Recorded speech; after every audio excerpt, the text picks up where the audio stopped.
il y a 2 ans, ici même, nous avions la chance de recevoir les représentants d'IBM qui nous avaient fait une petite présentation de Watson, qui est l'outil IBM en matière d'intelligence artificielle. À l'époque, ce n'était pas un sujet entièrement nouveau, mais tout d'un coup, on s'est rendu compte, au travers d'un ou deux exemples emblématiques d'une société au Japon qui utilise l'intelligence artificielle dans la souscription en matière de prévoyance.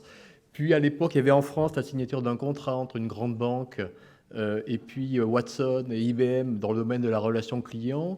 On se rendait compte à cette époque-là que ce qui était, je dirais, quelque chose d'un peu virtuel, d'un peu futuriste. Non, c'était pas pour après-demain ni demain, mais c'était déjà aujourd'hui. Et ça, c'était il y a à peine 2 ans. À l'époque, il venait juste de battre le champion du monde au jeu de Go. Au jeu de Go, tout à fait. Depuis, Watson a raté son épreuve de baccalauréat de mathématiques.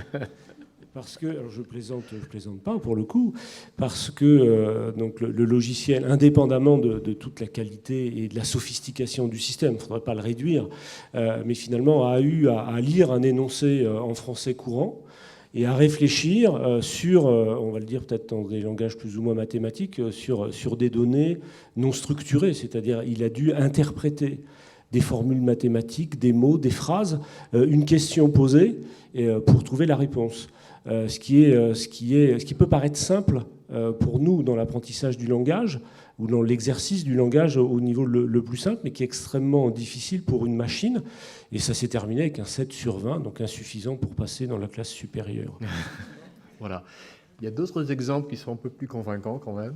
Et c'est rassurant pour nous quand même. Voilà, donc Watson, IBM, à cette tribune même, c'était 2017. Nous sommes en 2019. Et 2019, je vous ai présenté cette courbe-là, hein, ce cycle de hype. Et sur cette courbe, vous avez vu à la fin les petits pictogrammes, les cercles bleus, qui annoncent les technologies à maturité d'ici 5 ans. Et sur les 4 pictogrammes bleus, vous pourrez les retrouver dans l'étude. Il y en a 3 qui concernent l'intelligence artificielle, c'est-à-dire c'est l'annonce que d'ici 2024, ces outils-là auront atteint l'étape 5, c'est-à-dire l'étape de la maturité, l'étape de nos smartphones dans nos poches aujourd'hui. C'est dire la rapidité avec laquelle les choses sont en train de se dérouler. Et signe de cette vitesse, ce sont naturellement les questionnements, les inquiétudes, les craintes que ce type de technologie a suscité et que traduisent depuis cette époque-là un certain nombre de travaux et d'études dont il est intéressant de tracer quelques jalons et de voir leur accélération sur la période récente. Alors vous avez en 2016 le gouvernement qui confie à l'INRIA, donc qui est un organisme public dans le champ des technologies digitales, le développement d'une plateforme scientifique qui s'appelle Transalgo, dont l'objet, c'est d'évaluer la responsabilité et la transparence des algorithmes. C'est-à-dire, en clair, pour le dire très simplement, dans ma compréhension des choses, on demande à des chercheurs de contribuer à un travail de recensement, puis de production, de définition, de normes qui permettent un peu de mettre ce sujet très complexe, un peu ésotérique pour des non-experts, quelque part pour aider à l'amener peut-être à en faire un objet également de débat public et de débat politique. Et donc, qu'est-ce qu'on appelle transparence des algorithmes, avec la problématique de définition de concept. C'est quoi la transparence d'un algorithme? C'est quoi la responsabilité d'un algorithme? On voit bien, et c'est assez amusant dans le champ de l'intelligence artificielle, il y a en permanence un mélange entre un vocabulaire qui renvoie à la machine et puis un vocabulaire qui renvoie à l'homme. IA, il y a 2-3 ans, on le traduisait encore par intelligence artificielle. Il semble que ça ait fait peur. Donc aujourd'hui, de plus en plus, on trouve souvent IA pour intelligence augmentée. Donc c'est plus l'intelligence des machines dont on parle, c'est plutôt l'intelligence des personnes. Et donc, il s'agit quelque part d'apprivoiser la technologie. On a toujours ces allers-retours et ces tensions entre ces deux champs. Ça, c'est 2016. Décembre 2018, publication, donc là, on arrive dans notre secteur, publication par les CPR d'un document de réflexion, intelligence artificielle, enjeu pour le secteur financier, donc qui est un document public dont on a pu prendre connaissance. Dont nous avons le co-auteur. Voilà, dont nous allons parler dans quelques instants.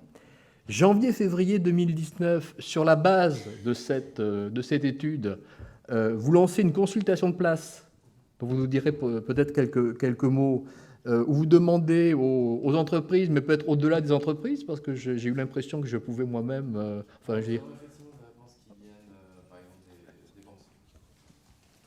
Nous avons effectivement des réponses qui viennent, par exemple, des banques centrales étrangères, donc tout à fait, oui, pas seulement les entreprises. C'est très ouvert. C'est très large. Voilà, et donc la démarche elle-même, ça serait intéressant peut-être que vous disiez quelques mots sur cette démarche de consultation un peu open, parce qu'on a l'impression que c'est un peu novateur, ou beaucoup.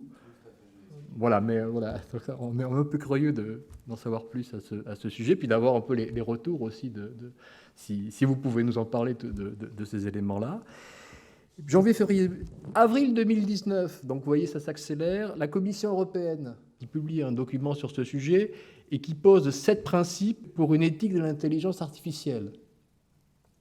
Dans le secteur de l'assurance, quand on commence à voir une Commission européenne qui commence à communiquer, on se dit que derrière la communication, il y a la directive et l'obligation normative qui sont peut-être en perspective, qu'on aura un RGPD dans le domaine de l'intelligence artificielle. À tout le moins, on a le sentiment qu'il y a un processus de réflexion qui pourrait peut-être un jour déboucher sur une normalisation qui est en place. Et puis, pas plus tard que mai 2019, 42 pays évoquent des principes et recommandations de l'OCDE sur l'intelligence artificielle. Donc 5 principes, 5 recommandations, avec beaucoup de choses qui sont en écho par rapport naturellement à ce que dit la Commission européenne, au point qu'on commence à évoquer dans le cadre du G7, de la gouvernance française du G7, à partir du mois d'août, la possible constitution de l'équivalent dans le domaine de l'intelligence artificielle d'un groupe d'experts du GIEC, par exemple, dans le domaine des risques climatiques. Voilà. Donc, on voit bien qu'il y a tout un mouvement là qui était extrêmement important, qui fait que l'intelligence artificielle n'est plus un objet uniquement technique. C'est un objet, je dirais, politique et du débat démocratique. Et à ce titre-là, même si tout le monde, naturellement, ne peut pas être expert au sens des algorithmes, il nous intéresse tous en tant que clairement observatoire des professions, mais également tout simplement en tant que salariés et citoyens. D'où l'intérêt d'où le fait que nous ayons souhaité faire un focus sur ce sujet aujourd'hui. Merci Michel. Monsieur Young, donc vous êtes co-auteur du rapport édité par la CPR. Alors la CPR, je pense que tout le monde situe, on est quand même au siège de la Fédération française de l'assurance, donc si c'est pas le cas, sinon je pense que ça frôle la faute professionnelle. En revanche, ça peut être intéressant peut-être de rappeler, de repréciser le rôle et la place de la CPR, mais je pense peut-être surtout ce pôle FinTech Innovation à laquelle vous appartenez. C'est quoi, c'est qui, ça produit quoi ? Alors, donc, le pôle FinTech Innovation, c'est l'équipe dont je fais partie. On est une équipe plutôt très jeune. Ça fait à peine 3 ans qu'on existe. Donc, on a été créé en même temps que nos homologues côté Autorité des marchés financiers, qui a un pôle qui s'appelle FinTech, Innovation et Compétitivité. Et au fil des années, on a acquis plusieurs missions. Et aujourd'hui, j'en dénombre 4 exactement. Donc, notre première mission, et notre mission un peu historique, qui est d'être le point d'entrée unique de la CPR pour les porteurs de projets innovants dans le secteur financier. Donc par porteurs de projets innovants, nous entendons bien évidemment les fintech, au sens large, donc les assurtech, mais également les innovateurs au sein des banques, des organismes d'assurance, donc des entreprises qui sont déjà agréées, qui sont déjà établies. Donc dès l'origine, on a pris le parti pris que l'innovation ne vient pas seulement des structures nouvellement créées.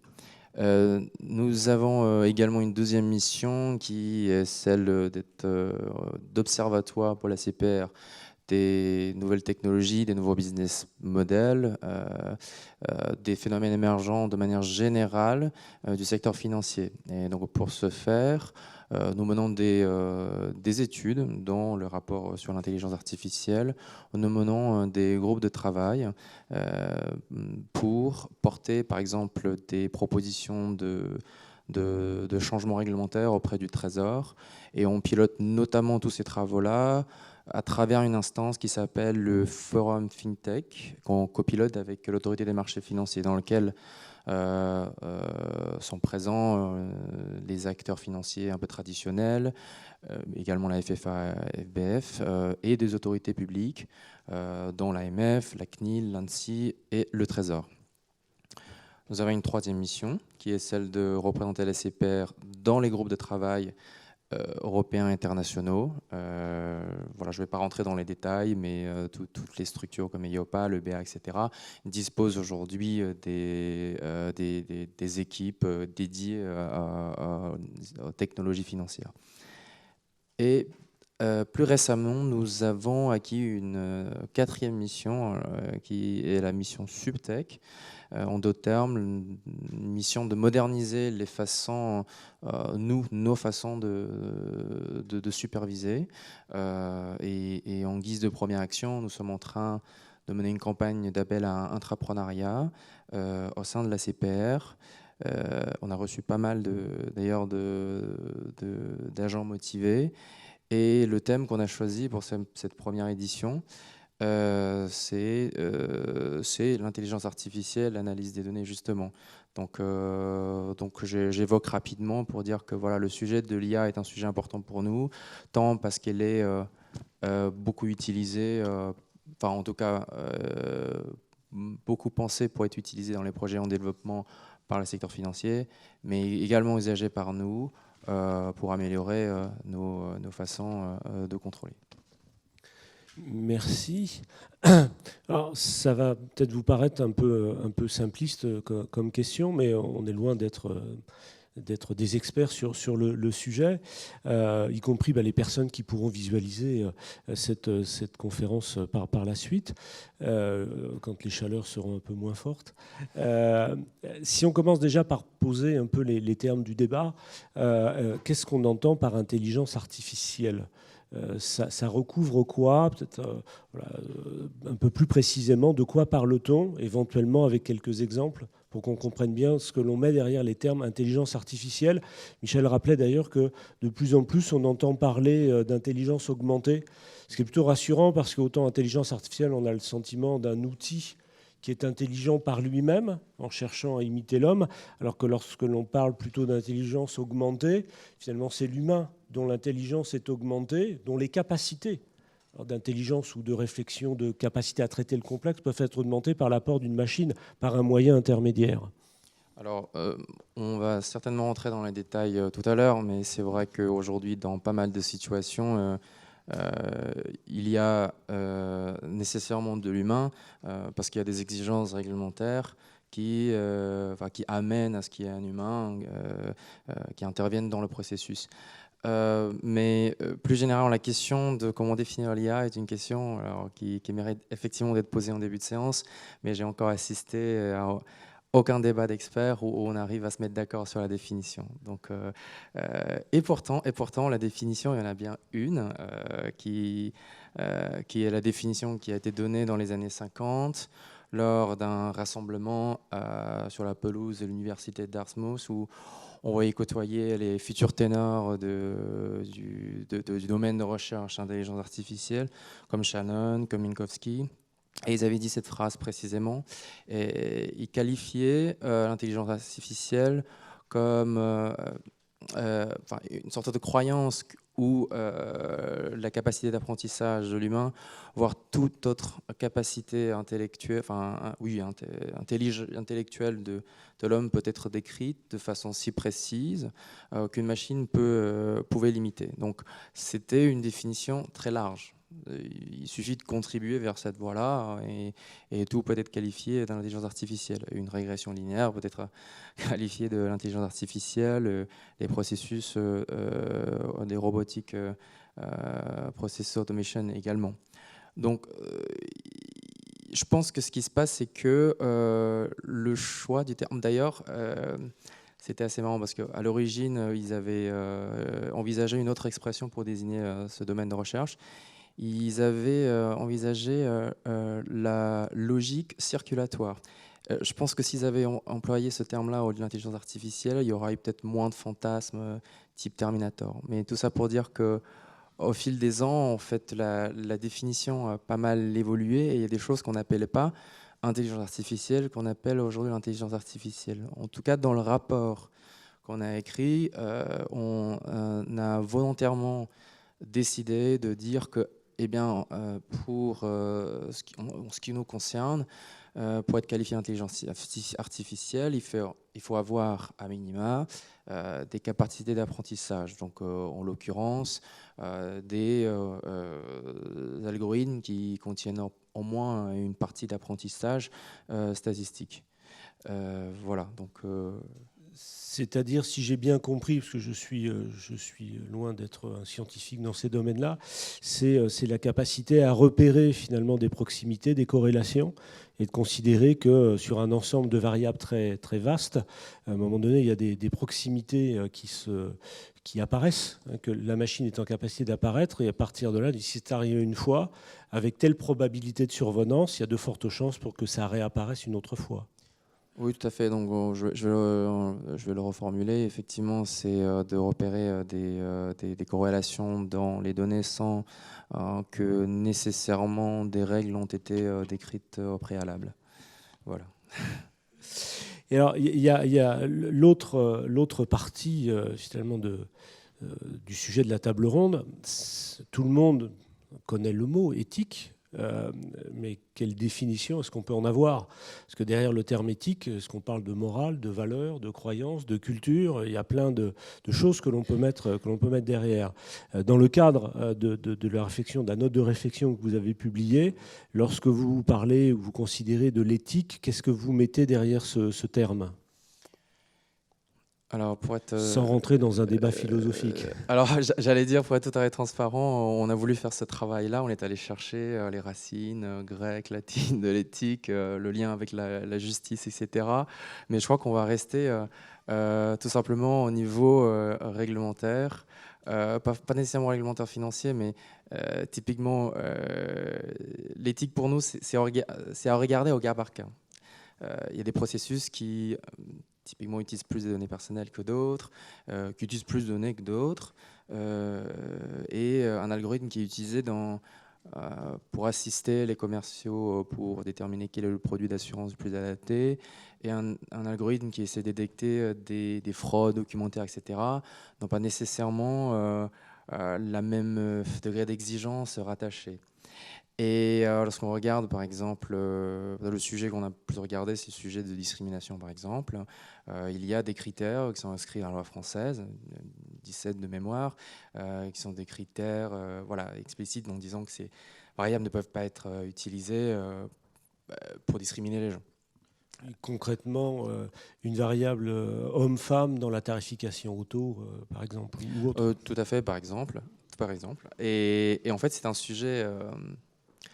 c'est pas un sujet nouveau parce que je veux dire, les algorithmes, les modèles, on les utilise. Donc ça, je lis d'entrée de jeu pour ne pas dire que les problèmes qu'on soulève sont nouveaux. C'est juste qu'ils sont peut-être accentués ou doivent être vus différemment sous le prisme intelligence artificielle. Mais pour le cas de discrimination à travers une variable, une des questions qu'on se pose, effectivement, c'est que si plusieurs variables servent de proxy pour que les résultats de l'algorithme, en fait, sont les résultats issus comme si on avait utilisé la variable qu'on ne doit pas utiliser.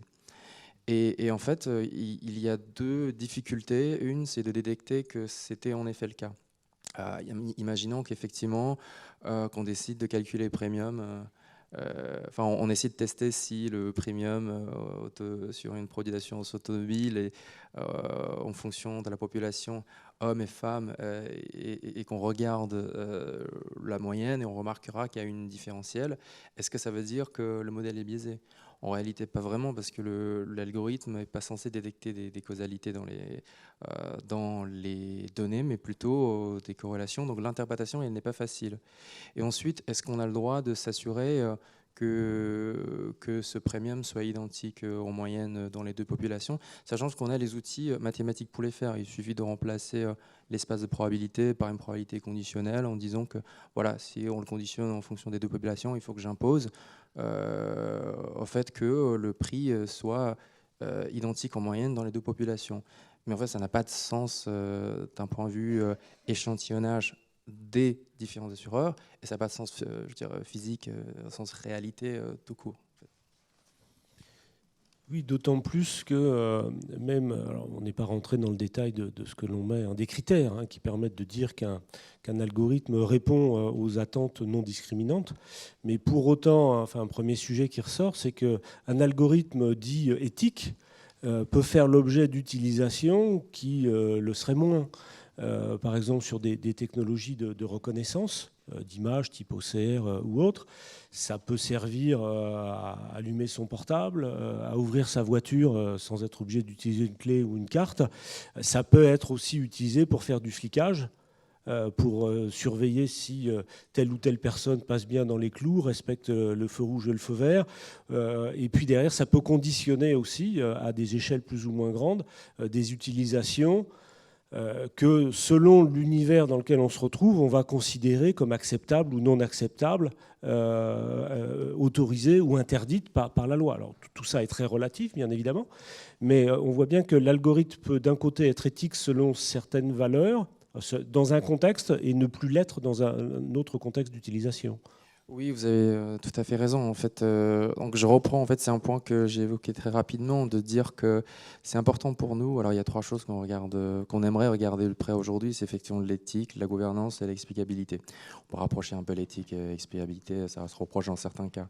Mais on se rend compte que pour traiter ces sujets-là, il faut regarder le cas d'usage. Les réglementations, que ce soit financières ou non financières, ont toujours été techno-agnostiques parce que ça n'a pas vraiment de sens de réglementer un algorithme en particulier, tout simplement parce que les choses évoluent vite et que l'État n'est pas non plus compétent dans l'évaluation de toutes les technologies qui existent sur le marché. Donc, comme il y a des exigences sur, par exemple, l'entrée en relation, sur la distribution des produits d'assurance, les exigences diffèrent d'un cas d'usage à un autre. Donc, il faut plutôt regarder effectivement le cas dans lequel les algorithmes sont utilisés, donc dégager les caractéristiques plutôt que de se focaliser sur, je ne sais pas, les forêts aléatoires, les réseaux de neurones, etc.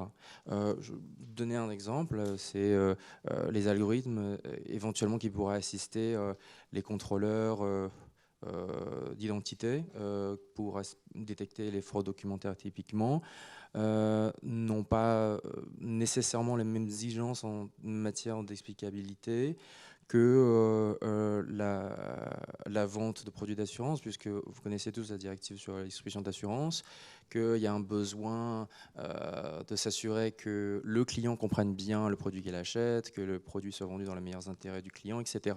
Et tout ça, je pense que voilà, un algorithme qu'on pourra assimiler à un black box, c'est sûr que ça ne pourra pas convenir, mais même un algorithme qu'on pourrait évaluer l'importance, enfin, l'apport de chacune des variables dans le résultat final n'est pas nécessairement suffisante. Alors je vais continuer à parler un petit peu comme ça, c'est peut-être plus clair, mais il y a une deuxième image mentale que j'aime bien me donner pour dire pourquoi est-ce que l'explicabilité est importante dans cette histoire.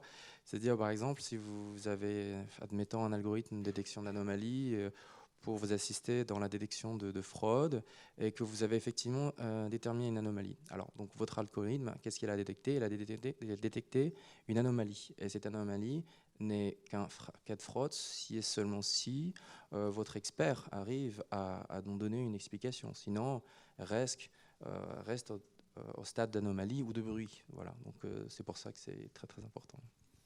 Et sinon, on aboutit à un jugement a priori. C'est-à-dire qu'on estime que les conditions sont réussies pour être en face d'un délinquant, alors même que la fraude n'a pas eu lieu et qu'elle n'aura peut-être jamais lieu.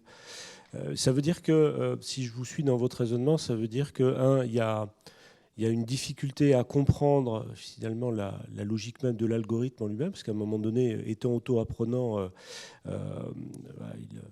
il se met à fonctionner ou à évoluer par lui-même. C'est-à-dire qu'à un moment donné, lorsqu'on l'a pensé, il pouvait être considéré comme éthique.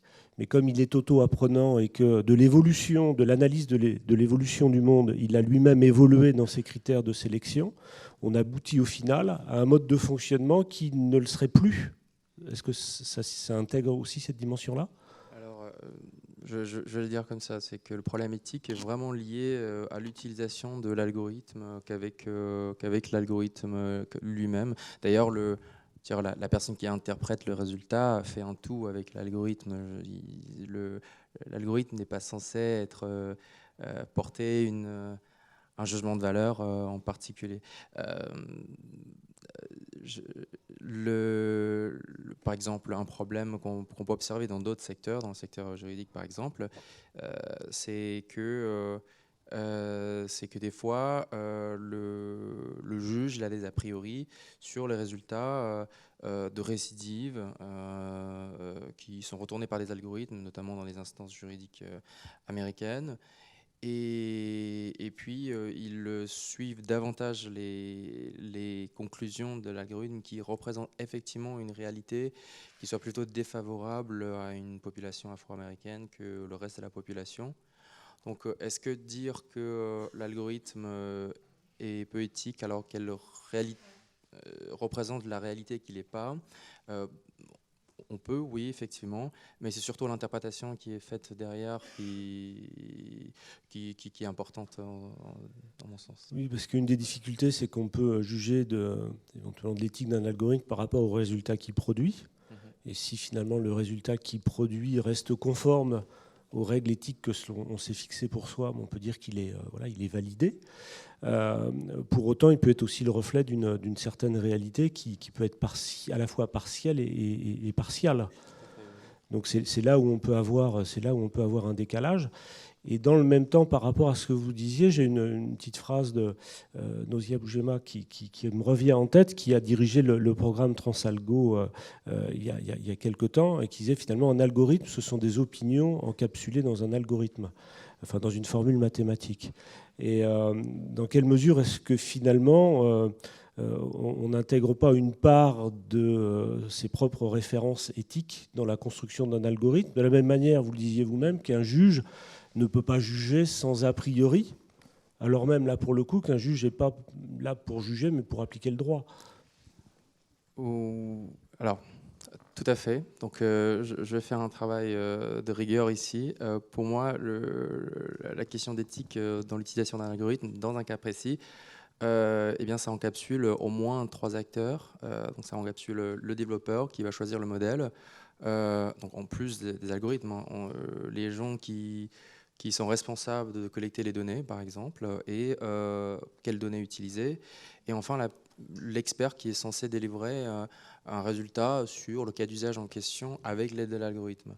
Là, on a couvert un petit peu, on va dire, l'expert, mais c'est vrai, le choix du modèle est important. Donc, c'est supposé que le cas d'usage ressemblerait à un tel ou tel modèle. Et puis, les données qui sont utilisées dans un cas précis, c'est important également. J'aime bien donner des exemples, comme ça je pense que c'est plus précis. Si on collecte des données smartphone pour faire un produit d'assurance assurance, eh bien on délaisse de facto ceux qui n'ont pas accès à smartphone, tout simplement. Voilà. Et je pense qu'il faut que ça soit clair dans la tête des gens. que les données jouent un rôle primordial. Et je suis d'accord pour dire que donc c'est un peu fort, effectivement, opinion encapsulée, mais oui, l'algorithme, le modèle lui-même, il est censé être assez universel dans les différentes situations. Ce qui change d'un cas d'usage à un autre, ce sont réellement les données, effectivement. Et si les données recèlent d'une réalité poétique ou une certaine réalité, eh bien évidemment l'algorithme va la faire sortir. C'est vrai que vous parliez de transparence tout à l'heure. J'ai aussi un autre exemple qui me vient en tête. On l'a tous vécu. C'est on veut télécharger une application, par exemple une lampe, voilà, pour y voir plus clair, trouver le trou de la serrure.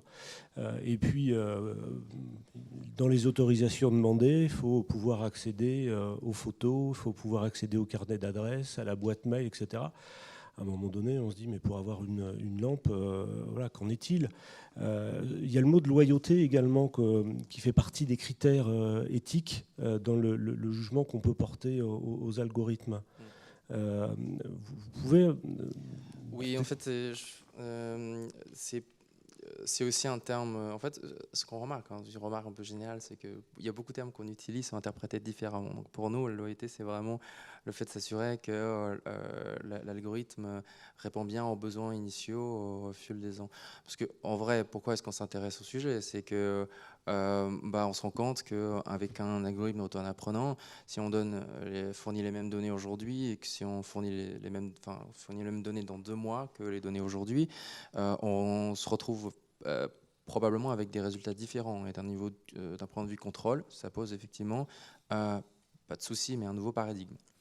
Et la loyauté, c'est ça, c'est de s'assurer effectivement qu'il n'y a pas de dérive dans l'utilisation des algorithmes, qu'il y a une vraie gouvernance mise en place autour de l'utilisation des algorithmes pour s'assurer qu'il fait toujours ce pourquoi il a été programmé.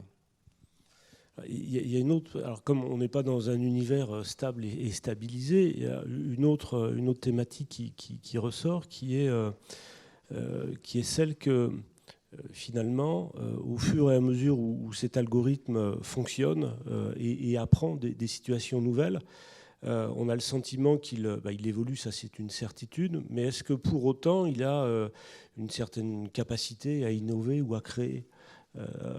Est-ce qu'un algorithme est capable d'imaginer quelque chose qui n'existait pas auparavant ?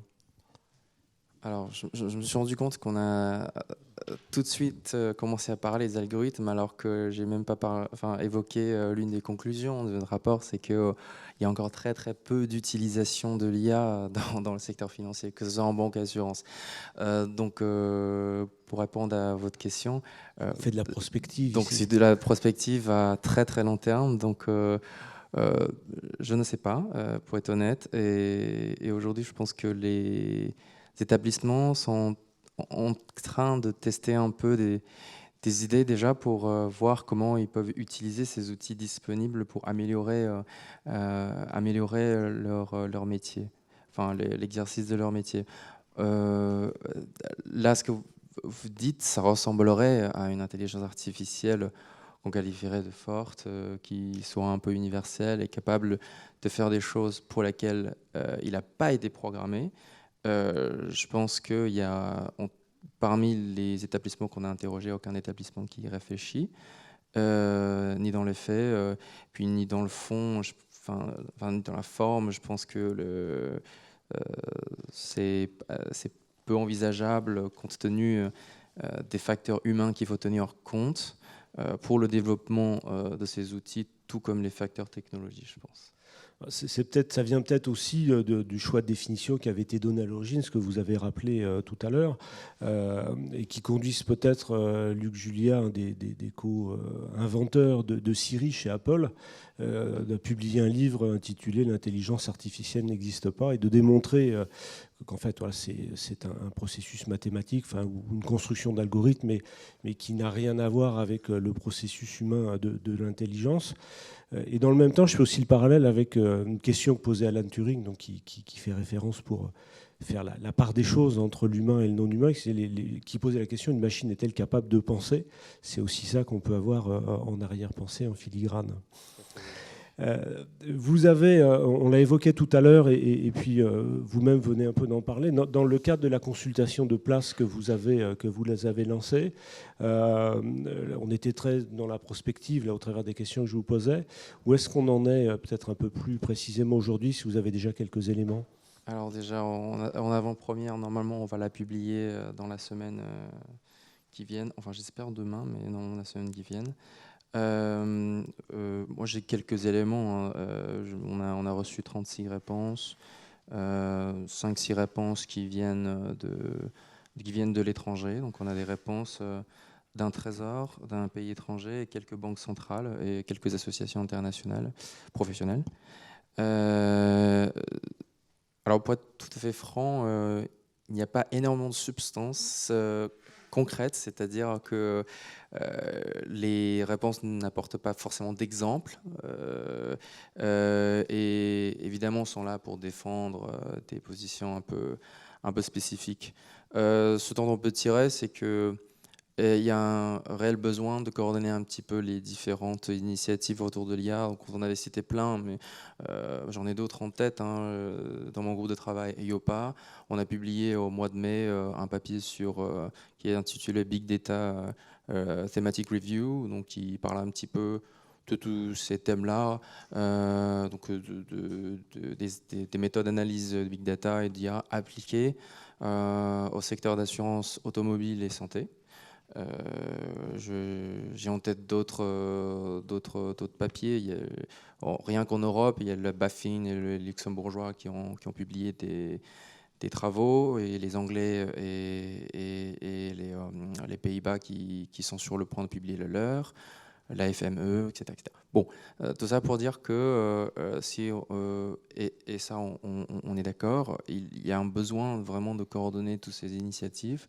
Donc ça, c'est le niveau vertical, je veux dire. Et après, il y a un niveau un peu horizontal, c'est-à-dire que le secteur financier n'est pas le secteur nécessairement le plus en avance sur le sujet, et que les questions qu'on se pose, elles se posent dans d'autres secteurs, peut-être depuis un petit moment déjà, dans le secteur de la santé notamment, dans le secteur juridique que j'ai évoqué, mais aussi l'aéronautique par exemple. Une pilote qui utilise un logiciel qui lui suggère des actions, bah, il y a quand même la vie des gens qui sont dépendants derrière. Donc, et le pilote devrait prendre quand même une décision. Vous voyez un petit peu les difficultés qu'ils vont rencontrer. Donc, il y a un effort peut-être horizontal à faire de dire que ce sujet-là ne doit pas être traité dans le cadre spécifique du secteur financier ou de l'assurance, mais vraiment regarder autour, de se coordonner un petit peu. Sinon, on va nécessairement se retrouver dans des situations où il y aura peut-être des incompatibilités, des problèmes d'interopérabilité de ces principes entre secteurs. Et puis au final, je pense que pour traiter le sujet, que ce soit de l'éthique, de gouvernance, etc., il y a besoin de comprendre un petit peu ce dont on est capable de faire sur le plan théorique, ce qu'il est faisable en pratique, et finalement ce qui est acceptable par les superviseurs. Donc il y a un réel besoin d'efforts multidisciplinaires entre les académiques, le privé et les régulateurs, superviseurs, pour travailler ce sujet-là. C'est un petit peu l'idée derrière les ateliers qu'on est en train de lancer. Et pourquoi est-ce qu'on est en train de s'intéresser à beaucoup des travaux de recherche qui sont en train de lancer. Je pense à des travaux qui sont lancés dans le cadre de la chaire finance digitale de Paris 2 et la future chaire de télécom aussi sur l'éthique et l'explicabilité d'algorithmes. Voilà. Et bon, je ne vais pas faire une liste à la prévère de ces initiatives-là, mais voilà mon avis sur le sujet. Oui, très, très intéressant. Je vois l'heure qui tourne et la chaleur qui monte également dans la salle. Il y a peut-être d'ailleurs sûrement dans la salle quelques questions. Oui, Marc ?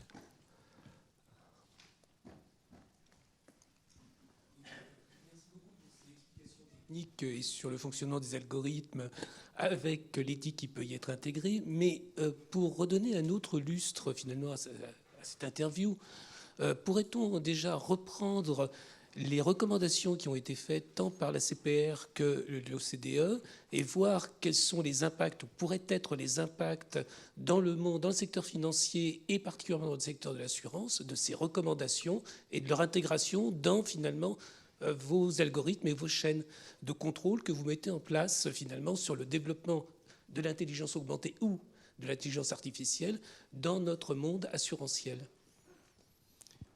Alors, donc, la question, c'est est-ce que nous, la CPR, on peut intégrer un petit peu ces principes directement dans nos métiers de contrôle. En fait, donc, on a publié un rapport qui n'est pas une recommandation, qui est vraiment plutôt une analyse du sujet. Et je pense que ça, c'est un peu le cas de la plupart des rapports qui existent. Les rares cas où je connais où oui, en fait, non, même pas. Même les principes éthiques de la masse, les Singapouriens, c'est quelque chose de très high level. Donc maintenant, pour rentrer dans le détail sur ce qu'on pense être des approches qui peuvent être adoptées par le secteur privé ou des choses, je ne sais pas, je dis n'importe quoi, peut-être des jeux de données de test, des algorithmes qu'on peut mettre en place pour challenger un petit peu les modèles de nos assujettis. Ah bien, il y a rien qui est encore aujourd'hui écrit. Mais c'est un peu vers cette direction, mais en tout cas de nous dire est-ce qu'on va vers cette direction ou pas, qu'on mène les ateliers en ce moment.